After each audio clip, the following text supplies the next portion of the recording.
నెల్లూరు జిల్లాలో మంత్రి నారాయణ పర్యటించారు. జోరు వానలో ఇంటింటికి వెళ్లి పెన్షన్లు పంపిణీ చేశారు.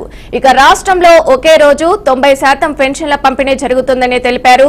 ఆర్థిక పరిస్థితి బాగోలేకున్నా సీఎం చంద్రబాబు అపార అనుభవంతో హామీలు అమలు చేస్తున్నారన్నారు. కూటమి ప్రభుత్వం ఎన్నికల్లో ఇచ్చిన హామీలో 90% పూర్తి చేశామని పేర్కొన్నారు. అభివృద్ధి, సంక్షేమం రెండు కళ్లుగా ముందుకు సాగుతున్నామని వివరించారు. వర్షంలో సైతం తమ ఇంటికి వచ్చి పెన్షన్లు అందజేసిన మంత్రికి ప్రజలు కృతజ్ఞతలు తెలిపారు. అందరికీ నమస్కారాలండి. ఈరోజు ఆంధ్రప్రదేశ్ లో ప్రతి నెల 1వ తేదీ రాష్ట్ర ప్రజలకు పండుగ.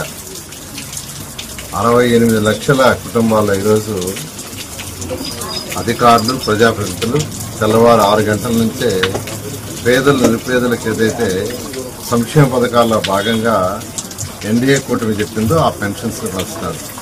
ఈరోజు ఉదయాన్నే 6 గంటల నుంచి ఈ యొక్క నెల్లూరు సిటీలో నేను, శ్రీనివాసరెడ్డి మరియు కార్పొరేటర్లు మరియు ఇతర ప్రజాప్రతినిధులు, కమిషనర్ గారు మరియు అడిషనల్ కమిషనర్స్ వీళ్ళందరూ కూడా యాక్చువల్గా ఈరోజు ఉదయం నుంచి స్టార్ట్ చేశాము. ఈరోజు 11వ డివిజన్లో నెల్లూరు మున్సిపల్ కార్పొరేషన్లో నెల్లూరు సిటీలో 28 డివిజన్లు ఉన్నాయి. అందులో 11వ డివిజన్లో 932 మంది పెన్షన్స్ తీసుకుంటున్నారు.